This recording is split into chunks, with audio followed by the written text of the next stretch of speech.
Welcome to the Hypnotic Healers Podcast, your home for insights and insider knowledge about hypnotic change work. With your hosts, control practitioners and hypnotists, Nicole Mazzucato and Anthony Gitch. Hello and welcome back to another episode of Hypnotic Healers. I'm Nicole Mazzucato, and as always, I'm here with my friend and co-host Anthony Gitch, all the way over there.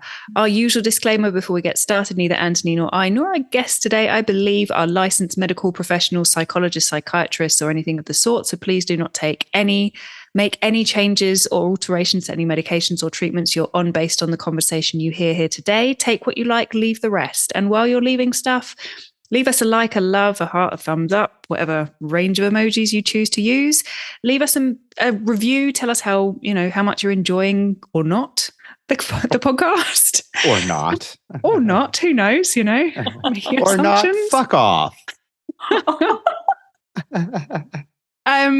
Yeah. And with that, I'm going to stop fumbling today and say hello to Anthony.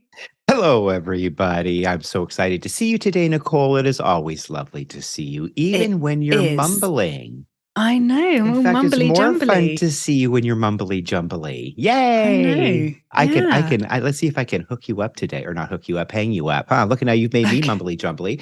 And we have a fellow Brit on the show today, Claudia Rickard, who is all the way from over there, but now lives all the way over here, but all the way on the other side of the country from me. This is true. Yes. And Claudia Rickard. Yes. What did I say? Rickard. Rickard. Yeah. Oh, Rickard. Right. Oh, yeah. You know us Americans. I know. And I have to say Claudia instead of Claudia because otherwise people don't understand my name. So yeah, it's all good. It's all good. But I love America. I'm loving it. And I'm in North Carolina. And yes, I last lived in Yorkshire, but I don't have a Yorkshire accent. So there you go. I was in York for the first time ever last week. Does that count as Yorkshire? Yes. York? Oh, yes. York is North Yorkshire. Yeah, it's beautiful. Beautiful. Yeah, I used to live near York. Yeah. Yeah, really nice. Really nice. So, welcome, Claudia. Thank you. How are you doing? I'm doing great, and I'm very excited to be here. And you asked me a few things that might be on topic, like awful things that may have happened to me. So I don't know if you want to talk about those. Oh no, we don't talk about those till the end. Oh no, we're not going to dive in. We're not going to dive in from there. We'll build up to it. No, yeah, we wait out till the end. Yeah. We want to know who you are first, and actually, how I met Claudia was at the Heartland Hypnosis Conference, because you do a lot of kind of fun stuff. You're really engaged in the social media aspect of things. You have a Becoming a Happier You, I think is what it's called. It's a great little Facebook page. I try to engage in it when I can answer the questions appropriately. So hang on, let's let Claudia tell us a bit about what she's up to. Yeah. So I did a Facebook group. It's called Becoming a Happier You, because for me, it's all about we're always getting to that place of becoming happy. For me, I don't believe that any of us are 100% happy all day long. I just don't think. I think that's impossible. Mm-hmm.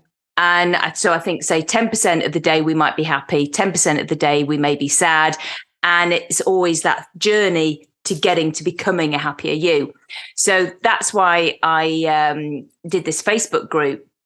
And yeah, I go on it every day. Every day I put something up. And what you're referring to yesterday, I put a post on was, guess what I get to cuddle today? And if Anthony, yes. if you... I did not answer that one. I was like, nope, not that one. So I then put, for your entertainment, 2 videos up, because actually I got to cuddle a sloth. I saw that. Oh, wow. I know. And a baby kangaroo. Very nice. It was in North Carolina? In North Carolina. Yeah. They're native there, Nicole. Well, obviously. North Carolina's known for. Yeah. He could have said anything, and you'd be going, no, they're not. They're indigenous to South America. South America, yeah. but it was a two-toed Ooze. sloth, and it was a baby. And do you want to know what? Right, I didn't know this. They poo and wee once a week. Oh, wow. I learned something about sloths recently. They've got like 4 stomachs. So they've got like the slowest digestion ever. And their kind of evolution was to either speed up their digestion or slow down the way they move so that they expend as little energy as possible. And they kind of went for the latter option. Yeah, Hence which is why they poo and wee once a week. Yeah, what a tidy pet. I know. And they literally would cuddle you, but they do bite as well. So you have to be careful. I see. But they're really good swimmers. Really good swimmers. Yeah, oh yeah. They're awesome know. little creatures. I love those and orangutans. Orangutans are one of my favorite. There you go. So you'll have to go to an orangutan park and get cuddled by an orangutan. Yeah. Yeah, there you go. So, Claudia, what brought you to hypnosis? The world of I see you've done loads of things here, but what brought you into this field of work? So my son had hypnosis for trauma. Okay, so it was, and I wanted to know what this was about. So I did a small course on it, first of all, to find out more about it. And I loved it, absolutely fell in love with it. So prior to that, I did massage. I was an aromatherapist, and I did do 3 years of counselling. I was doing a degree in Leeds, and I didn't finish that degree because I was actually going through a divorce. Now, it's no mistake. Why are people looking into counselling? You know, what's going on? Well, I wanted to know why I was in this bad marriage. And it was through that I realised, as well as I was training to become a counsellor, that I had a choice. That was my biggest word ever to realise. I mean, it was like the light bulb. Oh my gosh, I have a choice. This does not need to be my life. And so, yes. And then, of course, later on, my son had the hypnotherapy for something, and I wanted to investigate further, and I fell in love with it, and I live, eat, and breathe it now. I can't get enough.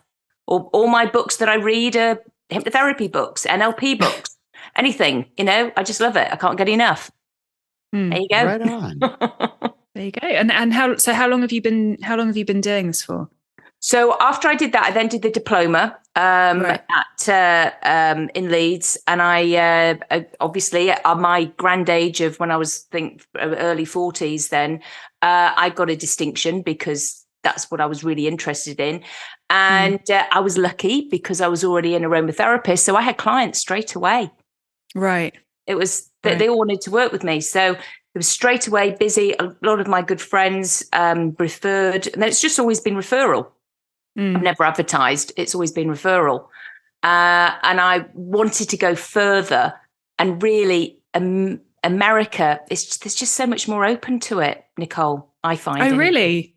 Oh, that's interesting, because the UK has always had a really long history of being very open to hypnosis. And it's I mean, as I think some of our listeners will know, it's completely non-regulated in the UK. That's right. So there are kind of, bodies that you can register with, but they're not government officially regulated bodies. Whereas in the States, they have much stricter rules and laws around I suppose, alternative therapies, right? In general, not just hypnosis. But it's the people. So I was in Yorkshire. Okay, you're in London.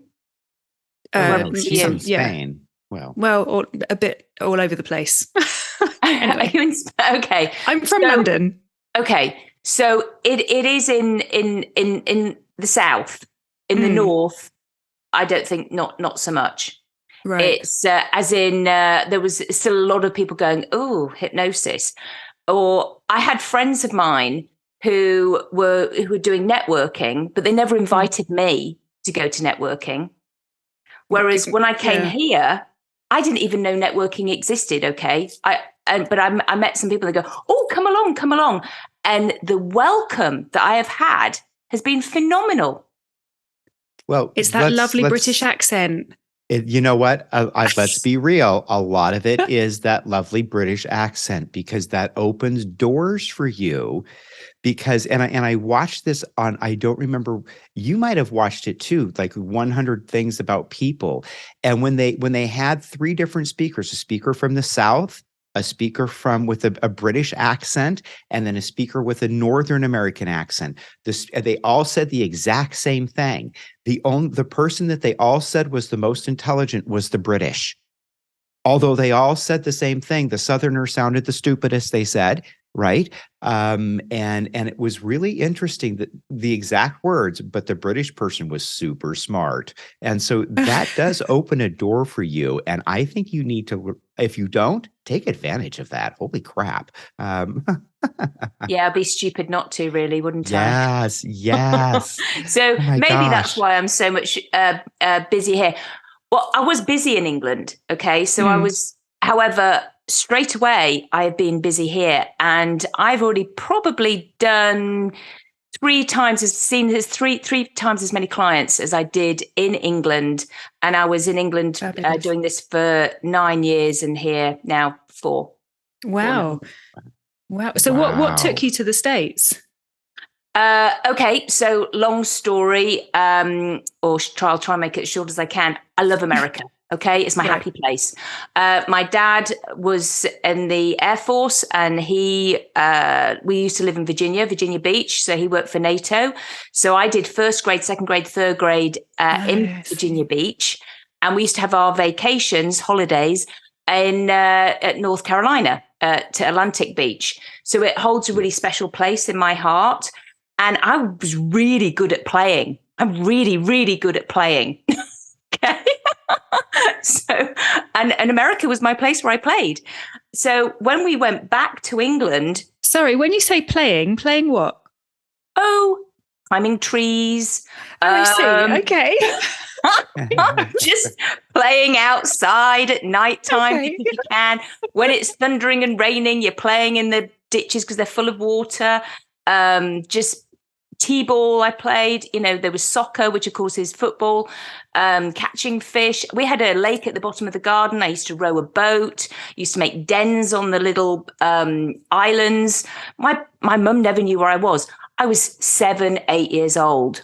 I mean, we'd go and, eat whole watermelons. There were these great big massive ones. And so guess what I've got in my kitchen now? Great big massive watermelon. I probably go through about 5 or 6 every summer. I just love watermelon. And I'm the only one who eats it. So yeah, it's my happy place. It is my happy place.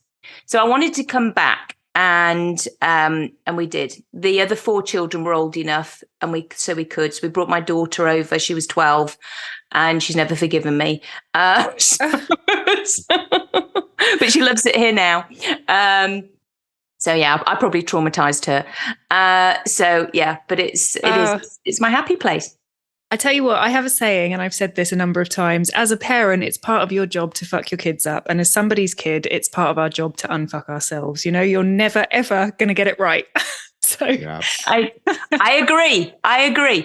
So yeah, but it's, and I do, I love it. And everybody has been so welcoming, so kind, so generous. And I've had some fabulous adventures, and I've still got some other adventures to do. So yeah. Good for you. Good for you. Yeah, nice. And I see, so I'm looking on your website, and you've done brain health coaching in dementia, and you practice as a memory consultant. That's fascinating. Can you tell us a bit about that? Oh, yes, because I wasn't allowed to use the word dementia because, like you mentioned before, all these regulations. So I am in the state of North Carolina, and I didn't know this, but was not allowed to call myself a hypnotherapist. And so when I arrived, I was on all my stuff, I was calling myself the English therapist. I thought it was great, play on words, English patient. So I can now call myself the English hypnotist. So that is what I do. But yeah, I got in trouble with the psychology board, Oh, I bet. Being called a therapist? Yeah, boy. That's a lot of states. Some states it doesn't matter, but yeah. Oh, it did in North Carolina. Oh, They called me up, Nicole, all right, and Anthony. They called me up and they said, "So you're practicing as a psychiatrist?" And I said, "No." I said, "It doesn't say that on my website. Nowhere does it say I'm a psychiatrist or psychologist." I said, "I don't prescribe drugs." And he said, "But you're practicing as a hypnotherapist." So I said, "Yes, because I'm a hypnotherapist." And he said, "So you're doing psychology?" And I went, "No." And I went, "Okay, what am I missing here?" And I said, anyway, as I said, "Well, as you can hear, I am English." And I didn't know that. So I said, "So what do I do now?" I said, "Because this is me. This is what I do. This is my identity." And he said, "Well, you can do smoking and weight management." And I said, "Great." I mean, it's like, because for me, I see people for trauma, PTSD, all my children, all of them have been abused. Okay, so this is big stuff for me. And who do I get as clients? So those people. I had a narcissistic ex-husband. Who do I see? Right, clients whose husbands are like that, or their wives are like that. So, or their parents were. So, but anyway, I can see people with significant emotional events. So that's what I do. It is significant emotional events. So I just changed the words out. Yes, right.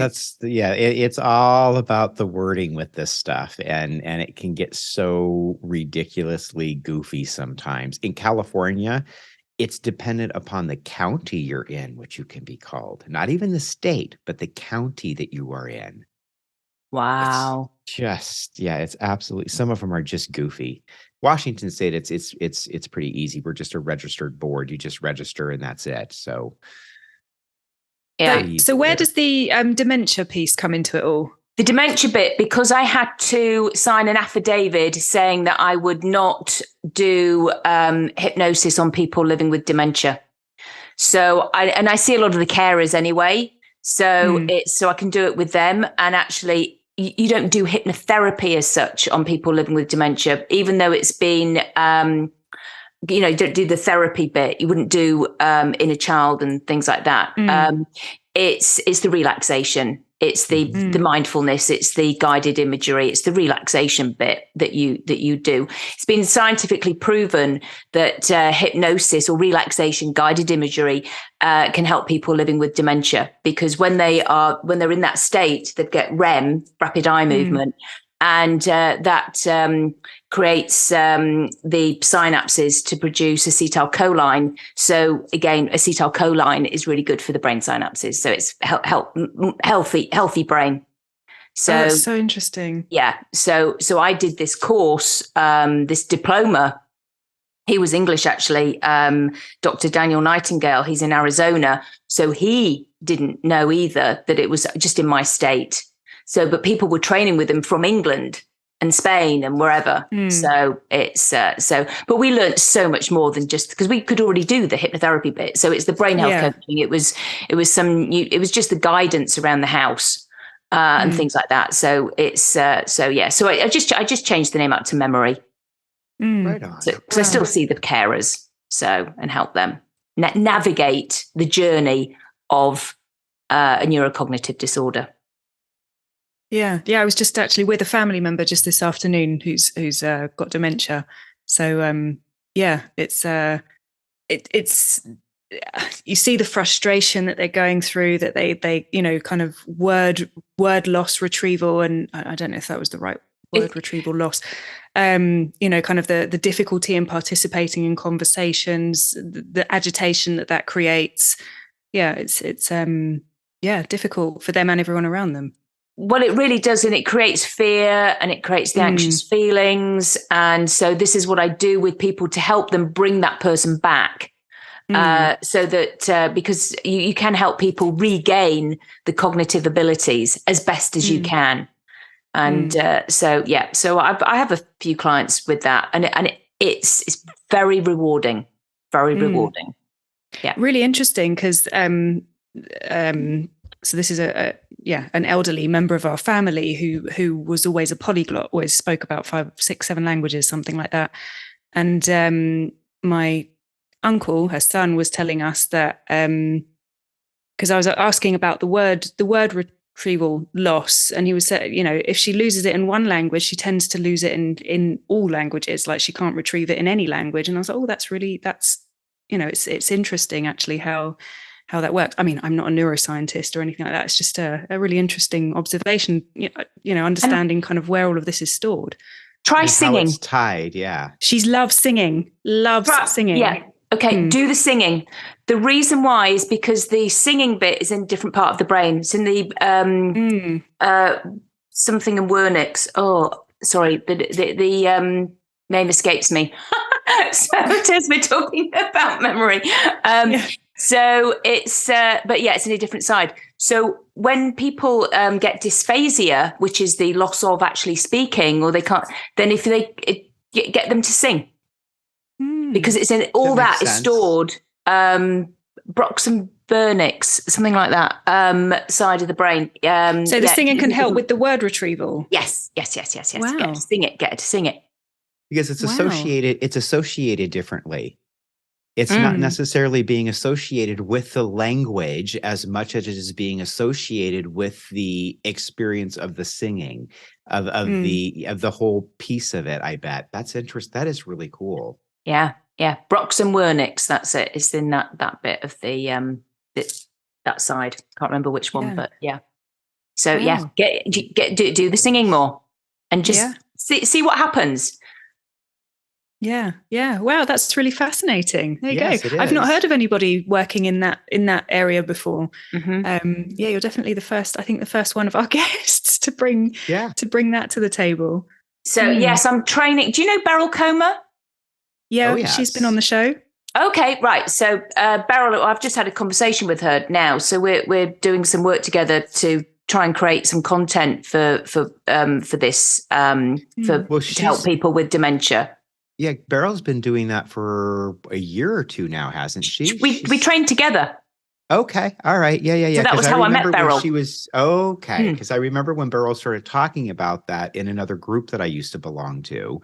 Okay. Okay. Yeah. Cool, so Beryl and I, we trained together, and then we are, and she sort of like she liked me, and I liked her, and we kind of like so we've been chatting quite pally ever since. And so so we're creating something together, and we're going to do a course for other hypnotists to do.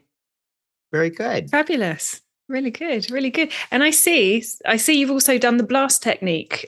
We did have somebody else on here quite a while back, who mentioned it, and I looked it up, and it looked really interesting. I use that a lot. A lot. Yeah, a lot. It's excellent. So it is really good. And however, I don't use that with my people living with, say, when they've just got their diagnoses with dementia. I would use havening, so I use that with them. It's because isn't blast more sort of for trauma? They both are. So it's eye movements. There is eye movements in havening as well, but it's a lot more psychosensory. But I must admit, I do love the blast technique. It is phenomenal. It's probably one of my go-tos technique. So so that was created by Nick Davies in England. Yeah. So, I can't remember who it was. It was a long time ago that we had somebody on that mentioned it. Cool.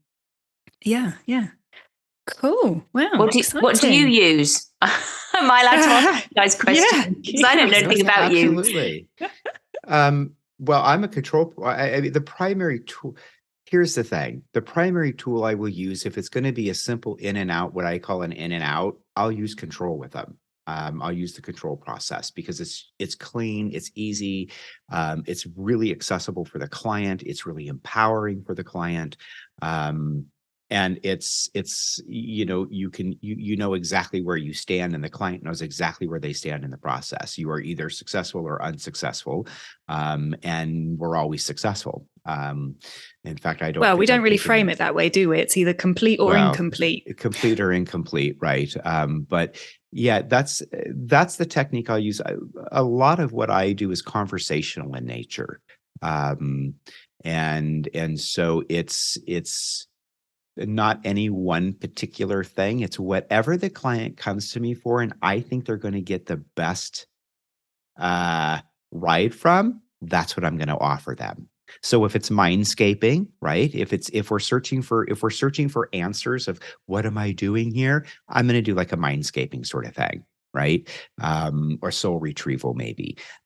If we're looking for I've got trauma, it's going to depend on how deeply connected they are to the trauma, which technique I'm going to use. It's going to be really dependent upon. I'm going to let them drive everything, but I'm going to decide which tools are best for the ride. Yeah. Do you use your intuition for that? Because that's what I do. Absolutely. I kind of like just So I do Ayurvedic stuff. I'll pull Ayurvedic consciousness work into what we're doing. I'll pour conversational stuff in. I'll pull the work by Byron Katie. I will pull archetype stuff in from Carolyn Mace. I'm all about educating and empowering the person about how their mind is working, right? Because if they understand how their mind is working, now we can begin to understand why we're in the place that we're in to begin with and how not to walk that path again.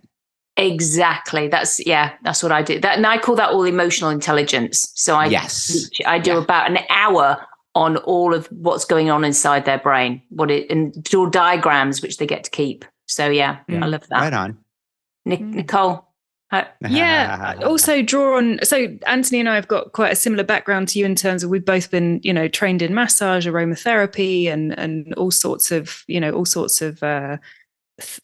I say, yeah. Things. So I also draw on a lot of different aspects and intuition. The base of what I do is the control system. But then from there, I'll bring in whatever I feel I need. I need to bring in according to the client sitting in front of me. I very much like doing mind-body work. So accessing the mind through the body, accessing information through the body, and that is very intuitive. I've not done any training for that as such. It's very intuitive based on years worth of training of working with the mind and body. Yeah. And I've had some stuff that's just been really mind blowing, and using the body also to communicate with parts through the body. So I had a client who came to me for a tilted uterus, which I'd never heard of. I'm not a doctor. I don't know what that is. I don't know why it's happened, and that's fine.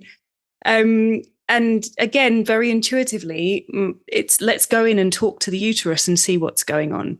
And having this conversation with the uterus, and the uterus has got a back turned, initially doesn't want to engage, doesn't want to have the conversation, and then eventually sort of turns around. And once we've gone through kind of parts reconciliation, really is what we're doing, right?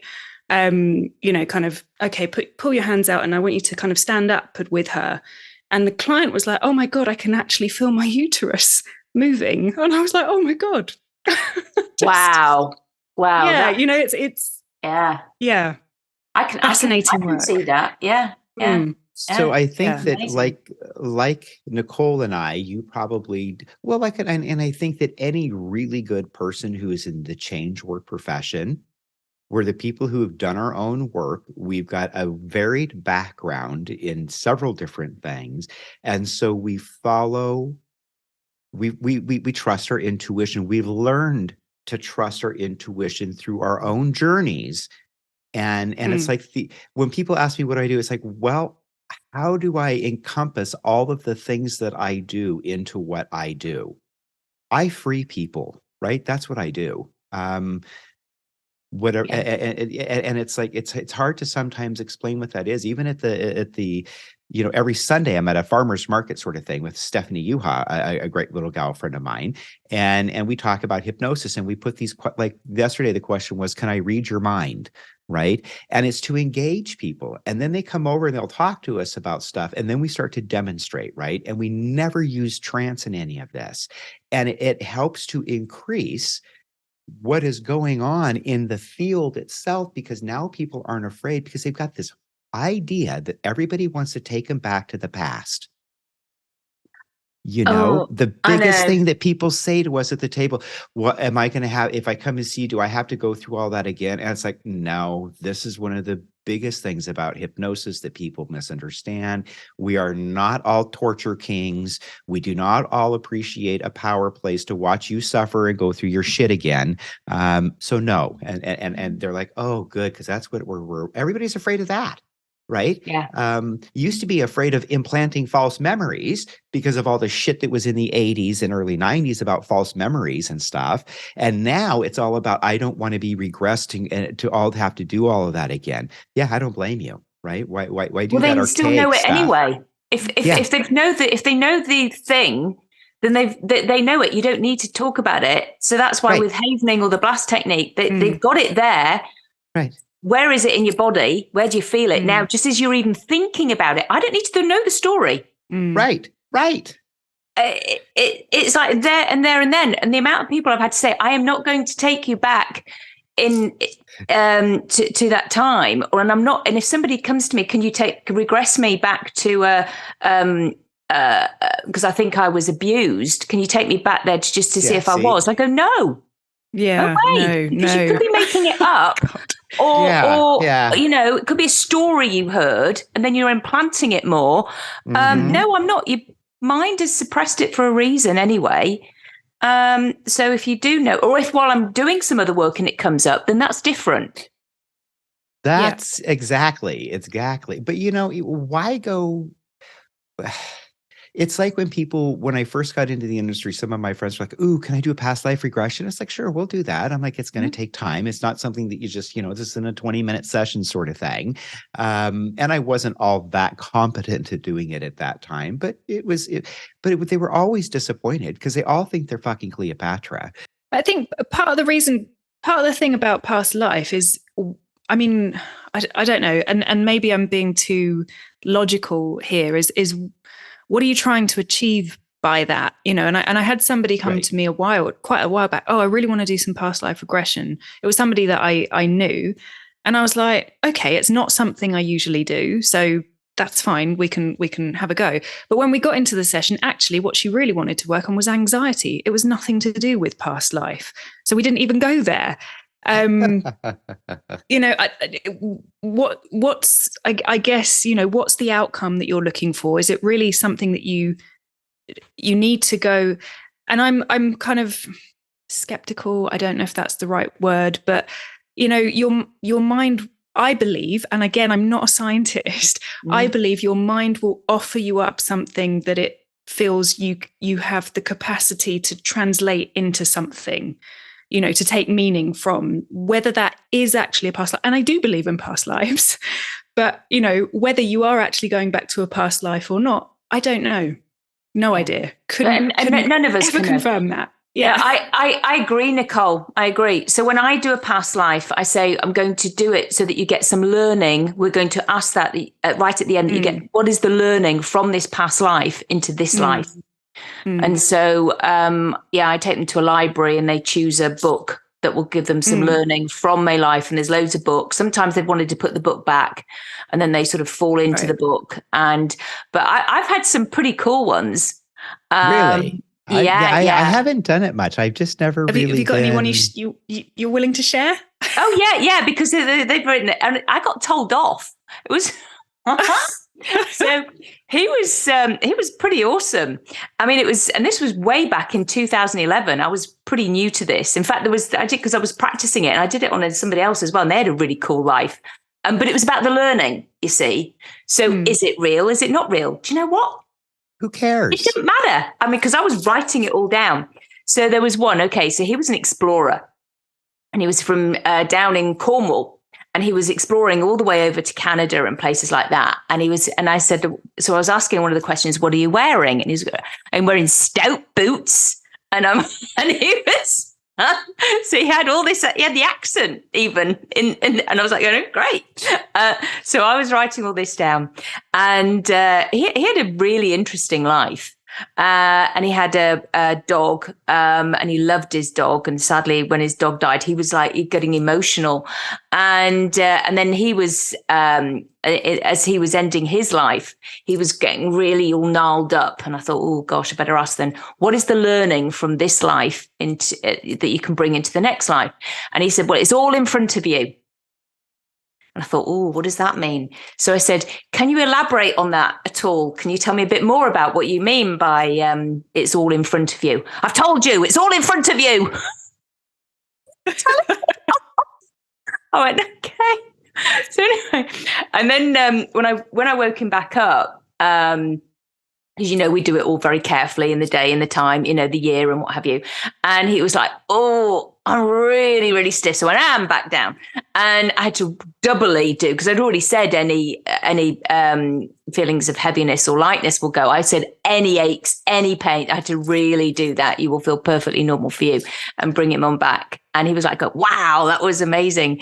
And I said, do you know what that means? It's all in front of you. Anyway, he did. He goes, I guess that's what it means. So it's whatever it means to them. Right. Sure. Yeah. So, but I just did like to double check on that one. And this other guy, he was in Rome, but he wasn't anybody massive. But he did know, and he was talking about his wife and his daughter and this, and it was beautiful, and it was very elaborate. And then I had some boring ones, around the kitchen table. What are you seeing now? Well, I'm at the kitchen table again. Yeah, just a regular old person. The kitchen table. I'm around the kitchen table. I'm in the kitchen. And it was like, but her learning was, it was all about family in the home. You know, that was very, very important. And then I've had some couple of sad ones where they, died young. There was, there was one lady, she came to me. This is again, that most of these are in England.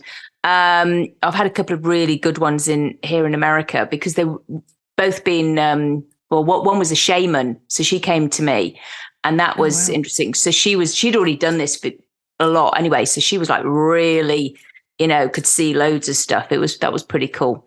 So there was one lady, she was a largish sized lady, and she wanted to know why she was so big. So we did that, and she'd starved to death in her past life. And the learning was, there is enough food in this life. You don't need to keep eating all the food. And that was changed her. That was a big one. Another one, he died young, and it was like, look after yourself now. If you don't, you'll die young again. He dropped off a load of weight. Yeah. Wow. And then, so there's been a few, another couple of boring ones. And then this other lady again, it was, and a lot of them have come over to this, they were in America, but they were in Europe from their past lives. Oh, I see. Yeah. Okay. Yeah. It's interesting. The only interesting ones I've ever really been able to experience with my clients are when they're spontaneous. When we are doing some sort of therapeutic intervention, and it is always related to that therapeutic intervention. Those are the ones that I've always found interesting. And you brought up the one about the heavyset woman trying to figure out why she was heavy. And when you were talking about that, you remember, well, I won't mention the person's name, but she's actually been on the show, someone I worked with, and she had a spontaneous regression. And we were working with weight, and she had been ostracized by her tribe. And because I don't remember, because she had been considered a witch woman or something that was and so she wasn't allowed to eat. She was being shunned out, and that's why she had the relationship with food that she does now. And so again, it was about, what is the lesson that we can take from this? And as what we did was end up getting her reestablished back into the tribe with that experience. And so then we could create and work on what was going on now. So it was, but those which are the is a really good metaphor for parts reconciliation, right? Absolutely. Yeah. But those are the only interesting ones, are those the spontaneous ones that have that I've encountered. Yeah. And it's fascinating, isn't it? I mean, when people come for it, but if that's what they want, then that's what then that's what I deliver. So I had somebody again, came for a past life, but actually you said about the spontaneous, she went into the future. Oh, right on. Yeah. She said, this isn't past. She goes, I'm in the future. This is me. I can see me. And she could. And then she did this thing. She did. She went to New Zealand and she could see herself on the beach. And she did do it. And she was really happy. Foresight. Nice. I know. So great foresight. As who was it? Christopher Nolan, I can't remember his surname, who said lessons, blessings, and understandings. We go and look for the lessons, blessings, and understandings. And I love that phrase. That has stuck with me ever since. I think that's just such a beautiful way of framing it. Yeah, I like that as well. I might write that down. That was another son. Wasn't that Piggy Willie? No, Willie that was Piggy? What was his name? No. Christopher Nolan, was that his surname? I can't remember. No, not Nolan. Christopher Nolan is an actor. Yes. Anyway, one of our guests, lessons, blessings, and understandings is what he said. He called it. But I do like your library, analogy with the book, and they jump into it, or whatever they choose to do with that. That's they take it out and then they sit on a nice comfy leather sofa or a chair, whatever is there, and whatever it is for them, whatever it is for them, whatever it vegan, Anthony, whatever it is for them. Whatever it is for them. Sit on whatever you like. If you don't want to sit down, float about, do whatever you want. Sit on the floor in the corner. Yeah, sit on the floor in the corner. Perfect. Yeah. You in the corner. I love that. But you and I both know. I know. We all have to say. I know you're pulling my leg. We all have to say whatever it is for you. Anyway, all the time, whatever it is for you. But then then they open up the book and they sort of like fall into it. So it's but yeah. What a vegan. Oh my God, I killed a cow to read my past. Oh no, I'm traumatized. Way to build in more clientele, Claudia. I know. Awful, aren't I? Did I hear you right? Have you got 4 kids or 5? 5. Oh my goodness, that's a lot of kids. Yes, but I only gave birth to 3. So I've got 2 stepchildren. But Still a lot of kids. Yeah. Whatever way you look at it. That's a lot of humans. Yes. And they're all gorgeous in their own way. Yeah, I'm sure. And do they engage with what you do? So my youngest son, I'm much more engaged with him out of any of them. He came to visit for 3 months actually just recently. So he is he's just passed his Reiki 2 and he's now in the whole holistic thing. He wants to do all this sort of stuff that we're, doing. And I send him lots of stuff and he loves it. Yeah. Right on. And he's got a gorgeous girlfriend and they're going to want to heal the world. So it's still there. And he's 24. So yeah, it's very sweet. So, nice. But yeah. And then my daughter, she's, I used to do a lot with her. She's in my book, actually, my daughter. So I wrote a little ebook. It's called A Parent's Journey and the Bunny Talk Process. And I'm talking about the Bunny Talk Process. And that's what I'm talking on at HypnoThoughts Live. So that's quite cute. But it was Can you give us a little? Of course I can. Well, I tell you, I want to, because I want to get it out there anyway, because it's so my I did sleep talk. Okay. So I recently did sleep talk as another a sleep talk consultant. Okay. I did that with Cheryl Ellman.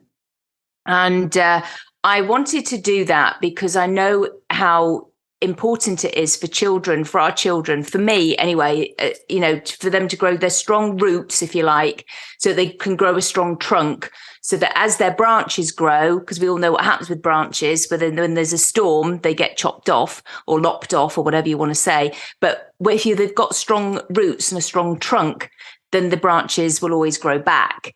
So I was doing this training, and I told her as she was going through it, and I said, "Oh, I did something like this with my daughter when she was little." And she said, "Well, what is it?" So I said, "Well, when she was really little, and we used to have all those cuddly times in bed, like when she was 2 or 3, she'd get into bed with me, and we used to do shadow puppets. But then the shadow puppets became Mummy Bunny and Baby Bunny. So she had a little bunny and I had Mummy Bunny. And then I actually, through that, I taught her the days of the week, months of the year, and we progressed to times tables. We progressed to, counting, all those sorts of things that you do. And sometimes I was the baby bunny and she would be the teacher. But we had this massive rapport going on between our little baby bunnies. And then as the years went by, we stopped doing it because she got sort of like bigger and she just didn't get into bed with me anymore. And when she was a couple of years ago, it was New Year's Eve, actually, she came through to my bedroom absolutely sobbing her eyes out one night. It was 3:00 in the morning. And I got up, got into bed with her, was holding her, and she said, and I said, do you want to tell me what it is? And she just was shaking her head. She wouldn't tell me, but she was hysterical. And I got my Mummy Bunny out. And do you know what she did? She got her baby bunny out, which is the same size as my Mummy Bunny now, of course, but with the little ears down. And she told Mummy Bunny what had been going on.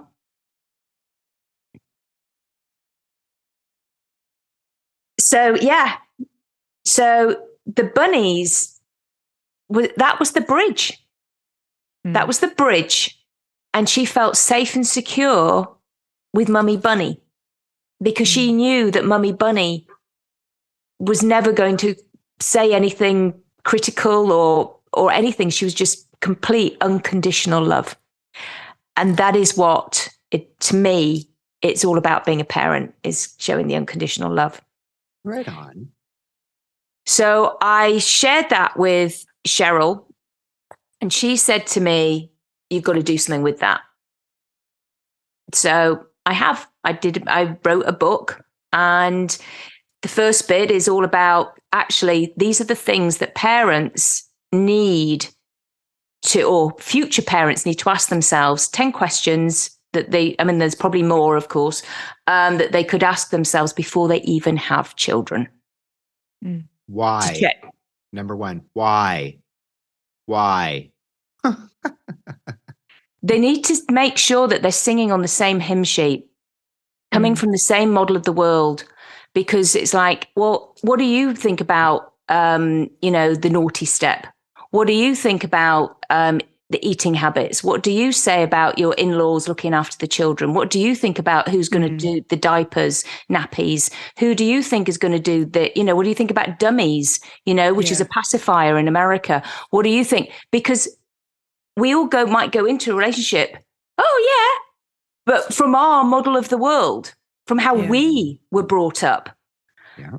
And then you get two parents together and it's like, no, we're not doing that. My ex-husband didn't believe in routine and helping me out or doing anything. He said they were my job 24 hours a day, 7 days a week. And so they were. It was hard. There was nothing there. There was no emotional support there whatsoever. And it was, so that's why he's my ex-husband. So then it was... Congratulations. Another chapter is best things to do for children when there's a divorce. Because we got that wrong as well.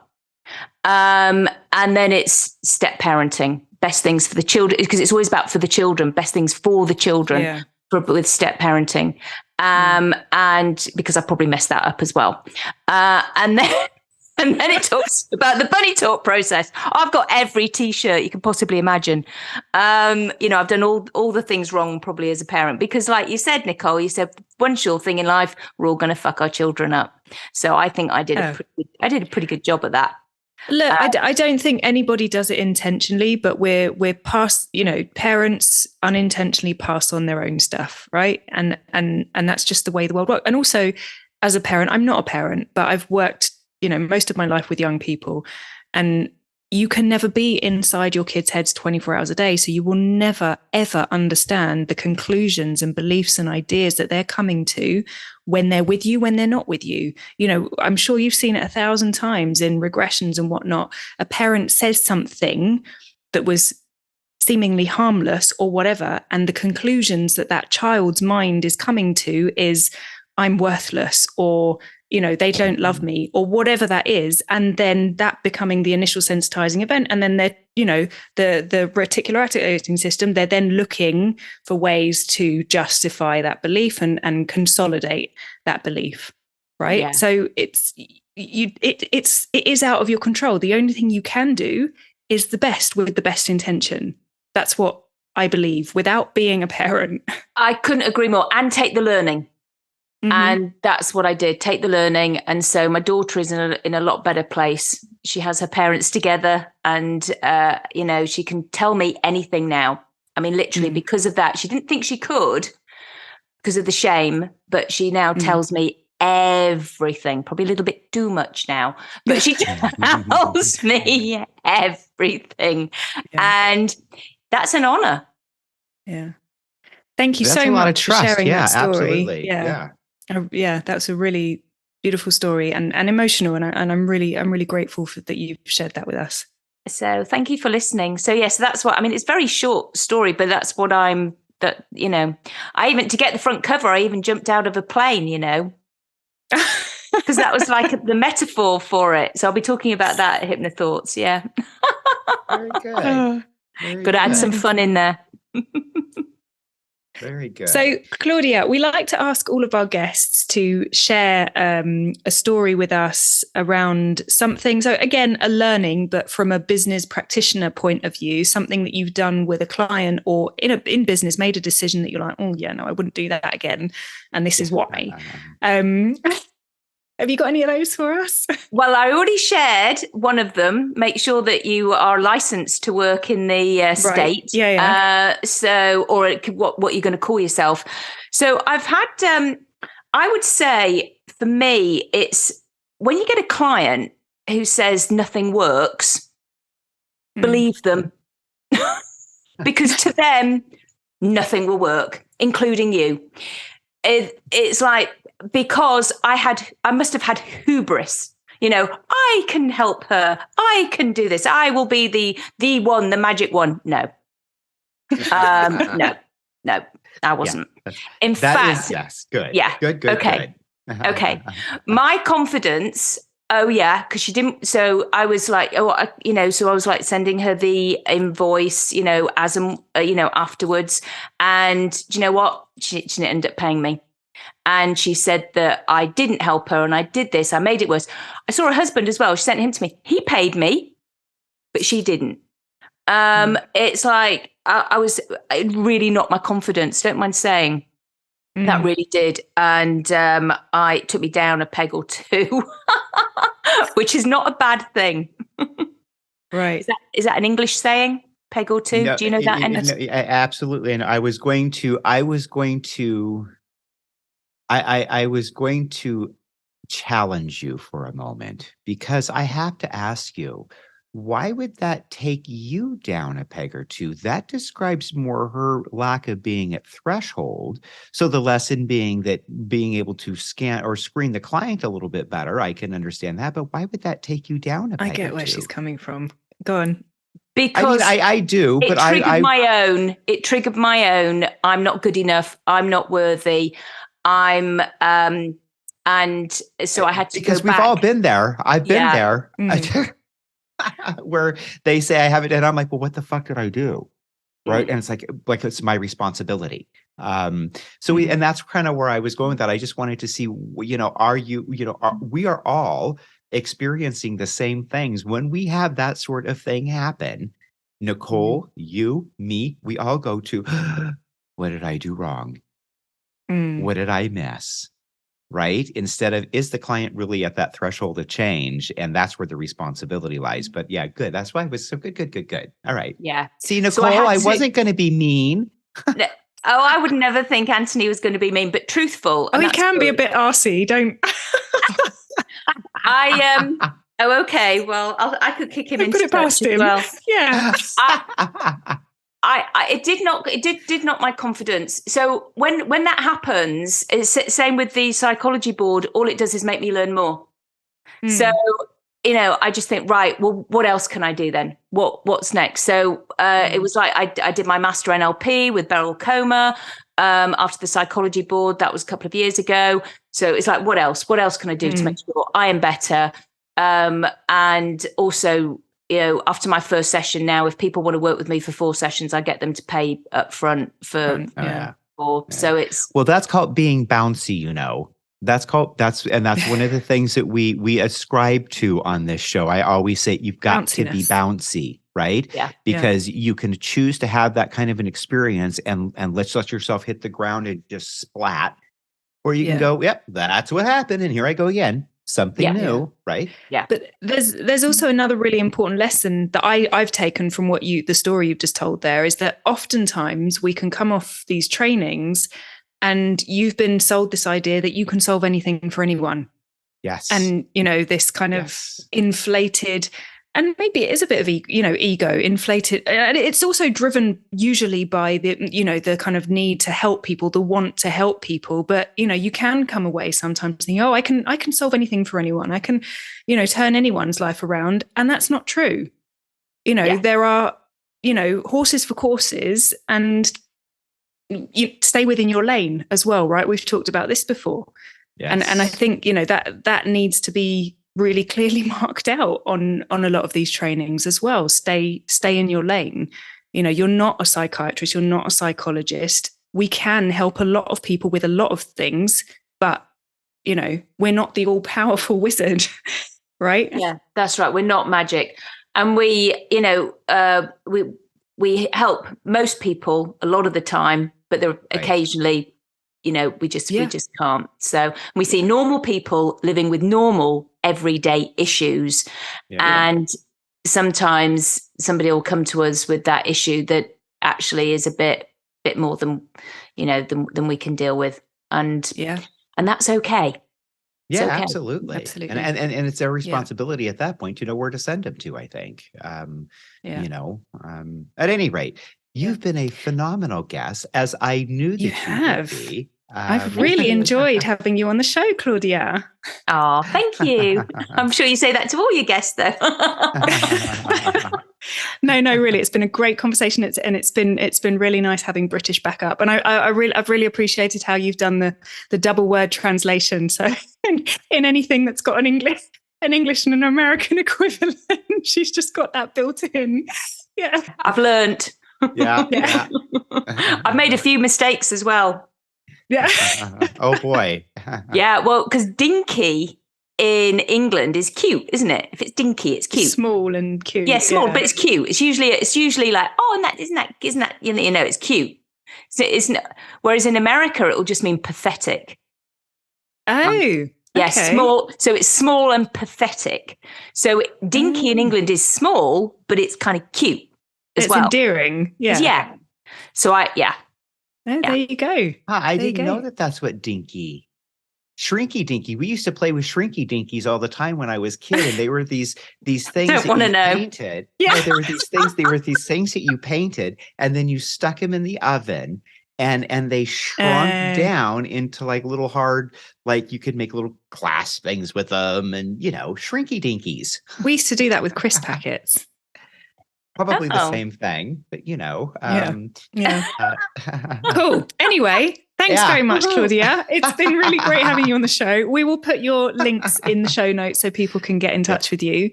Thank you. Best of luck, and definitely hope to speak to you soon. Thank you for having me. Nice meeting you. You're very welcome. Nicole, because I know Anthony, and I'll see Anthony in July. Yes, you will. Bye, everybody. Bye. Thanks for listening to the Hypnotic Healers podcast. Don't forget to leave us a review and follow us on Facebook. You can also join our mailing list at hypnotichealers.com.